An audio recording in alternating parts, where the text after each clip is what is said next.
Hi, my name's Dee and welcome to Sunchild Tarot and welcome to your Taroscopes for the new moon in Pisces on the 13th of March, tomorrow as I'm filming, so hopefully I'll get them all out on time. As ever, this is a little introduction about the new moon and what I've got to say about it, which is not a lot this time. And then there's a timestamp in the description below to fast forward to your reading. The reason I do this is because I advise you to watch three of them: your sun, your moon, and your rising signs. And if you don't know what your moon and rising signs are, there is a link in the description down below just so you can get yourself a free birth chart. There's plenty of sources, websites online that you can get that from. Now, as ever, I would like you to ask a question prior to the reading. So have a think about, while we discuss the moon, or pause the video if you need to, have a think about all the questions that are floating around you at the moment and focus on one of them. I mean, definitely pause before the reading, just to spend that moment of focus. And be aware of all of them, though, because the cards will answer what they please, and not necessarily what you or I think are the highest priority issues. But yeah, this is a new moon at 23 degrees Pisces. It's the last of, I think, 6 new moons at 23 degrees of whatever sign they're supposed to be in that month. Supposed to be, that sounds wrong, but you know what I mean. The first thing that jumped out on me here is, well, the new moon is moon conjunct sun, as we all know. And this new moon at 23 degrees Pisces is smack bang on Albert Einstein's sun. So not a new moon in his case, but I really just like that image of, if you think about part of his identity that we all know, is his ability to think things through, to reason, to ask questions. And this is what I think this new moon is about. Watching a lot of the astrologers' videos, which I have yet to actually post on my Facebook page, link down below, I'll talk about that in a minute. But a lot of them are saying this new moon is not so much a time about setting intentions this time. That's for the day after, couple of days after, 3 days after of the new moon. It's more a case of planning to set the intentions, working out what you need to have in place for you to make your mind up about how you're going to proceed further. So another way of saying that is a way to clear space for setting the intentions. So clear space indicates all the old tropes of letting go and, to a great extent, forgiveness. So if there's anything you need to work on forgiving, now's an ideal time to do it. I probably have a few things on my own list. Now, this is emphasized even more by the degree angel. At 23 degrees Pisces, this degree is ruled by the angel Manakel, who represents accountability and the knowledge of good and evil.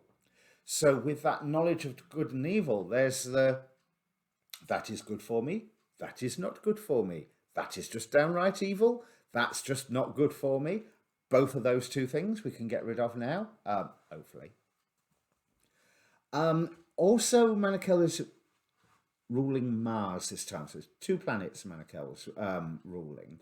Mars is quintile the moon, which, if I remember correctly, bear in mind I'm not an astrologer, but indicates a creative force between the two of them. So our emotions and our urge to jump forward and do whatever are linked creatively, almost mystically. Now, Saturn, you may recall in my full moon reading that I did 2 weeks ago, Saturn was sat there listening to the moon while the angels were running around, sort of an angelic court, going, "What about this? What about this? What about this?" And Saturn's going, "Yeah, I don't know what you're talking about. Don't understand." Saturn this time's not even talking to the moon. No aspects between the moon and Saturn whatsoever. There is one between Mars and Saturn. Let me look it up. I forget off the top of my head what it is. Yes, there's a harmony between Mars and Saturn this time. So, as in a trine aspect. So hopefully that Manachel's discernment, understanding, the thinking as shown by Albert Einstein's son, will get transferred into some form of action that Saturn can approve of, because Saturn still remains the ruler of the chart. On that note, you know how I like my looking up astrology of the first appearances of comics characters. This is also on Lex Luthor's Lilith and Lex Luthor's Mercury. So while we're in this era of Neptune in Pisces, which again just conjuncted with Venus, but more on that in a second, or is coming up to the conjunction. I think it's coming up to the conjunction. I meant to check it before I started filming. Yeah, we've just had Sun conjunct Neptune, and we're going to Venus conjunct Neptune. Really, same day. So, near as damn it. But the Lex Luthor, Lilith and Mercury, we've got, with Lex Luthor, we've got that symbol of thinking, working things out. Okay, he had a few agendas that maybe you and I might not agree with, but he was very good at communicating things and swaying public opinion. Positive and negative there. Because Neptune in Pisces, obviously, delusion, illusion, imagination run riot, obsession.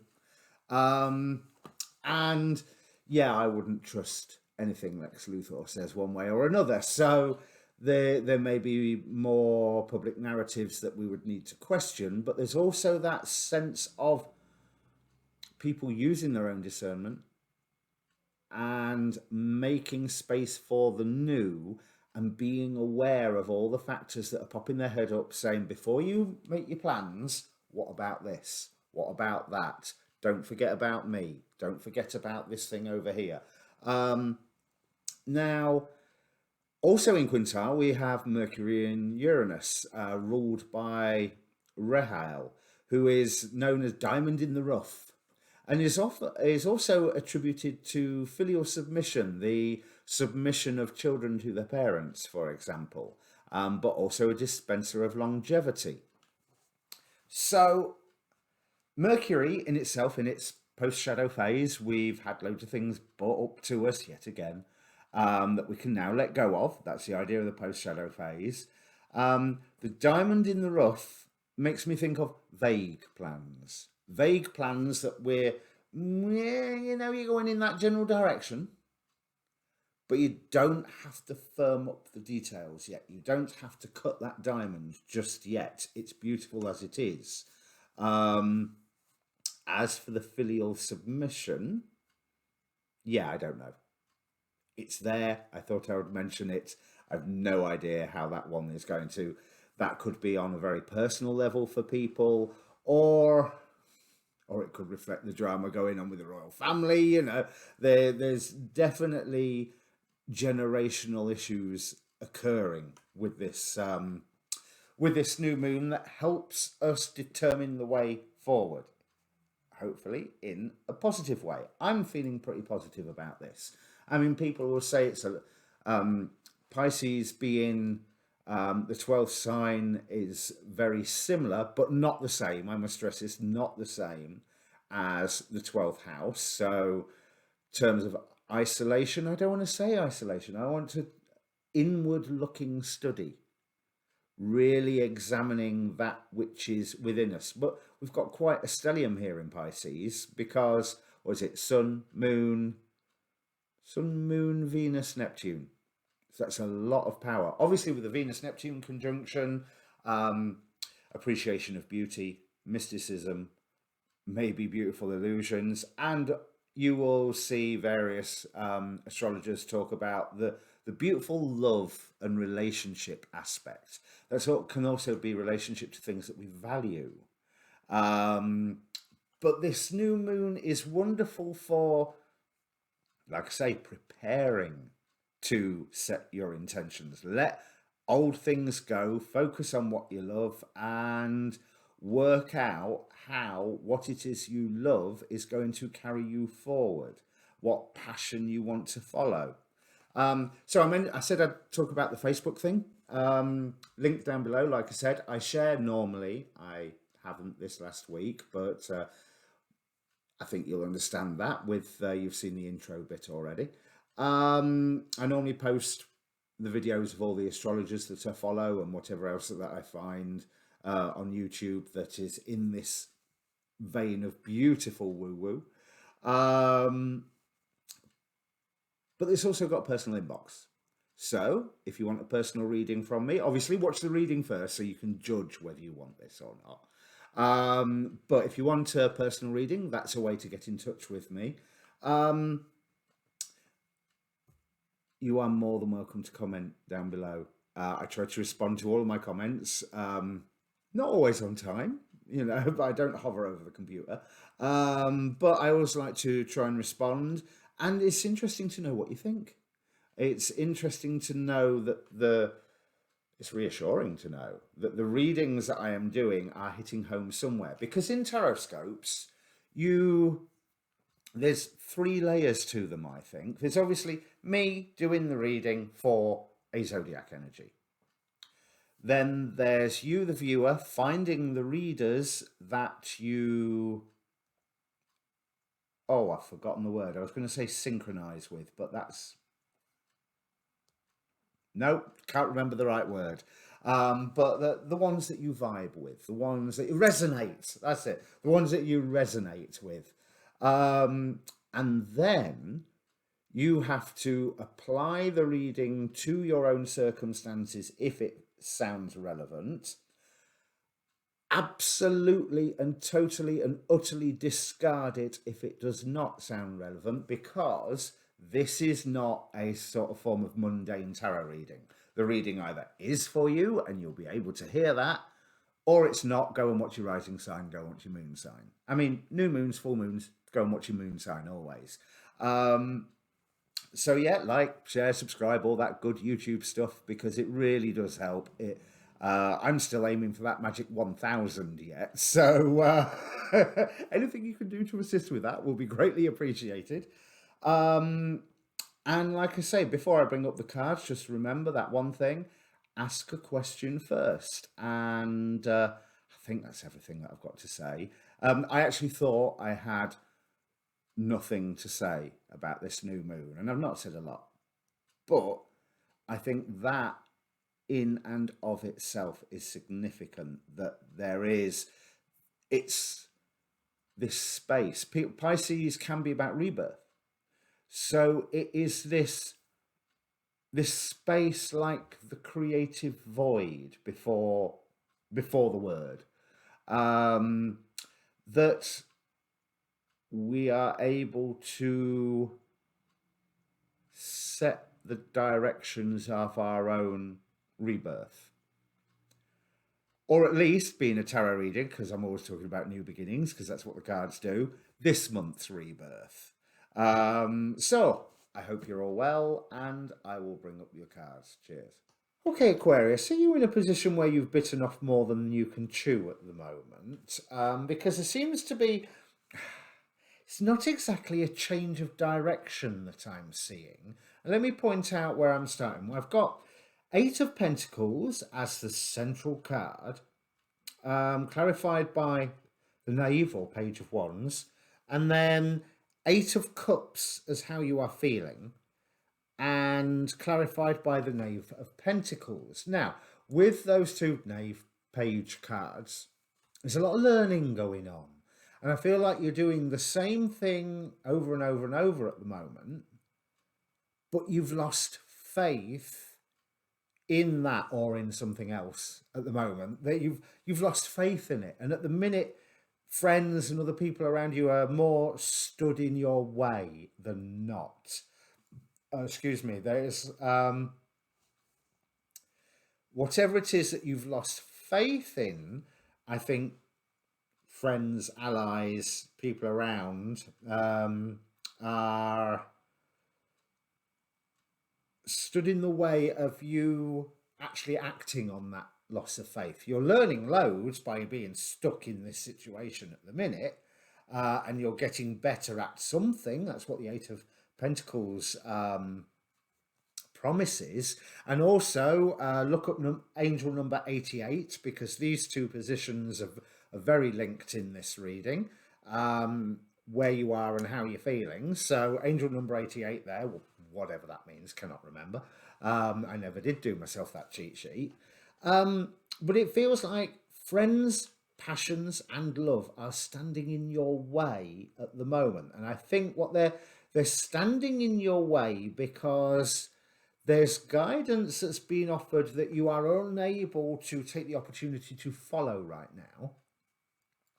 And you seem to be stuck in repeating something that you don't really believe in. Which is a curious space to be. It's also, I'm going to say it's a curious space to be. And despite the way the cards have fallen, I also feel it's, you know, it's not life-threatening. It's not job-threatening. Well, it might be that you just want to get out of that job, you know, but it's not job-threatening. Oh my God, I'm going to lose how how I'm going to eat. And the friends that are standing in your way, they're doing so in a loving manner, you know. So it's not like you can tell them to, you know, get off my lawn and get out my way, because that's not why. That's not why they're in the way. They are concerned. They are full of love, but they also are full of their idea of how things should be or what a person should do. And that's, I mean, really, that they're concerned. I mean, you yourself fear that is this clarity of knowing what you want, or knowing where you want to head, or knowing how facile what you've been doing is this clarity in and of itself a burden that it's not worth picking up, that it's not worth doing anything with. Now,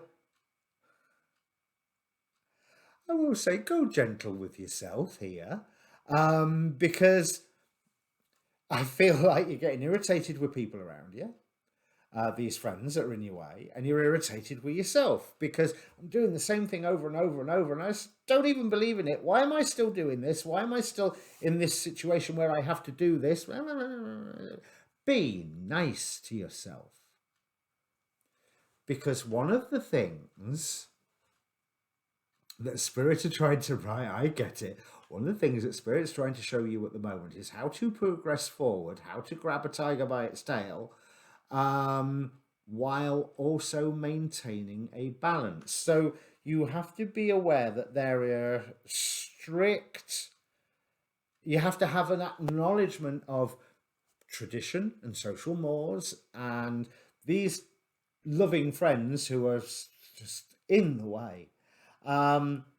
You know that they are coming from a good place. So absolutely, yes, you're going to be doing the same thing and again and again and again right now. And that is okay. Because you may have leveled up in the past and then found previously and then found out that I paid too much of a cost to get where I am now. And I think maybe that's a fear that's going on here because of these loving friends that are in the way. Do you want to pay that cost again, like you did last time? And the answer, I think, is no, you don't. But you still want to do what you want to do. But achieving that balance, Two of Pentacles here, Two of Pentacles in the future, it's going to be stressy, and you are more than capable. You are more than fit for purpose for this.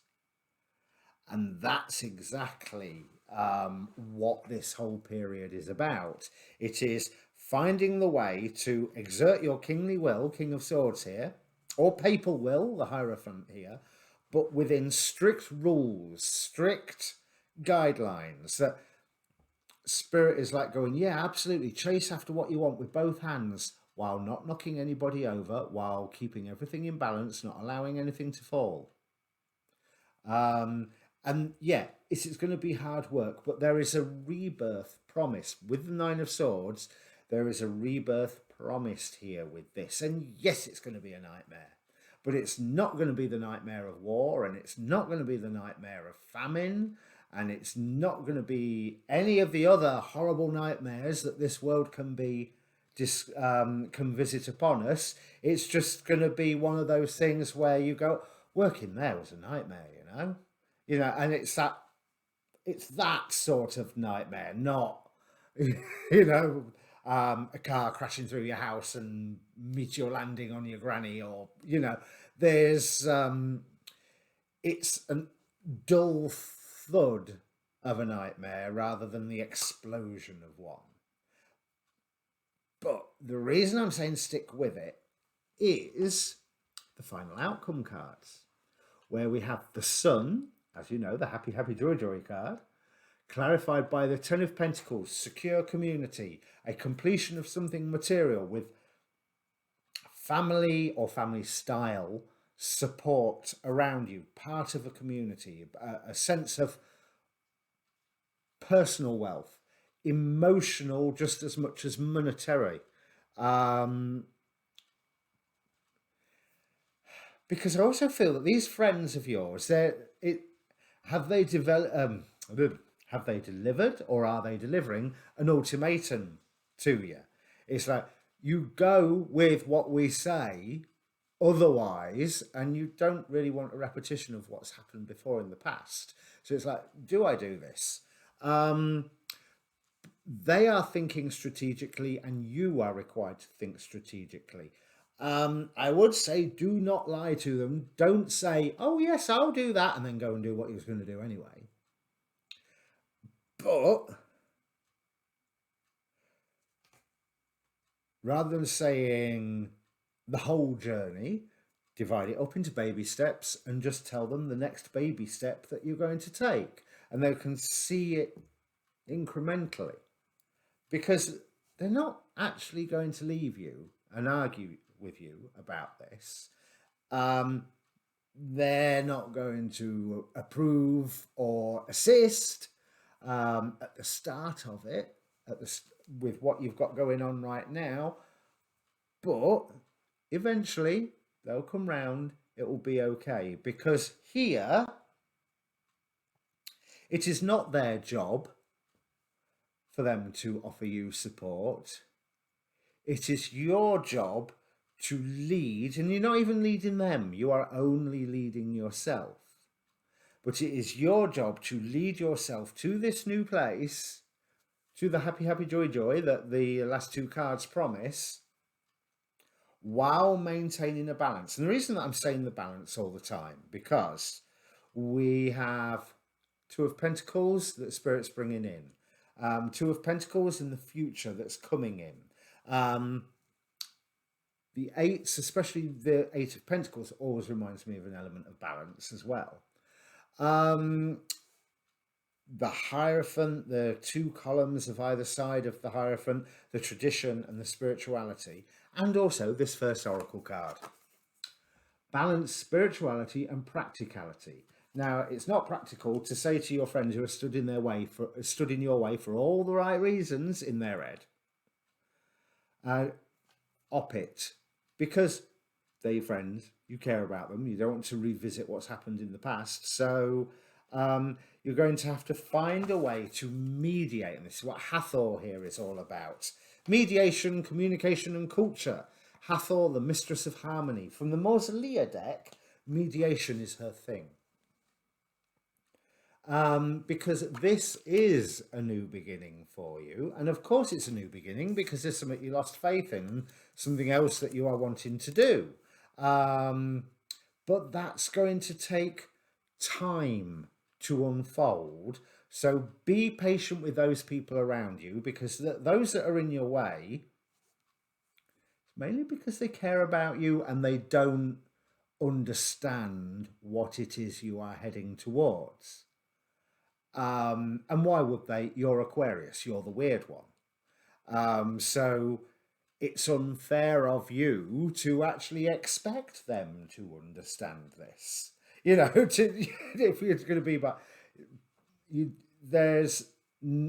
you cannot kowtow and buckle down to their demands, but you also at the same time cannot break the friendship, because why would you? They're nice people. Maybe a bit forceful at the moment, but they're coming from a good space, and it all resolves itself in the end. But there's going to be quite a bit of stress on the path up to that. But you, I feel, are identifying or have identified where, or you're learning where you're wanting to be heading. But even before that learning has occurred, your friends have stood in your way. So it is a matter of balancing where you're being led and the needs of your friends, because they like you, you like them. It helps to be in harmony with them. And yes, this Hathor card does suggest that if you're having a massive row with one of them, get another one to step in and mediate between the two of you. By heck, you're in for some fun, aren't you, Aquarius? But I cannot stress enough the final outcome cards. Happy, happy, joy, joy with the Sun and with the Ten of Pentacles. So this is a difficult time that will come to an end, and what you have built at the end of this, everybody will benefit from, and by your decision, especially these friends who are currently in your way at the moment, because they don't understand and you can't expect them to, because they're not as out there as you are. But there is a very, whatever this new cause or this new direction is that they don't understand and they're objecting to, ease them into the idea of this is what you're going to do. And they don't have to do it, because it's not their thing, it's for you. Because Spirit's very clear here: balance spirituality and practicality. Keep that balance, and you have to maintain that balance for a good long while, as stressy as it could be. So like I say, there's fun for you, Aquarius. So if this means anything to you, sorry about that. If this means anything to you, comment down below. Obviously, like, share, subscribe, all that good YouTube stuff, because it really does help the channel. And also, as I've said, on my last, or maybe not my last Aquarius video, but the Aquarius before, there is a reader on YouTube called Diamond in the Rough, who specializes in Aquarius, and she also does some types of readings that I don't. So check her out. It's well worth it. It'll be well worth your time. All right. Cheers.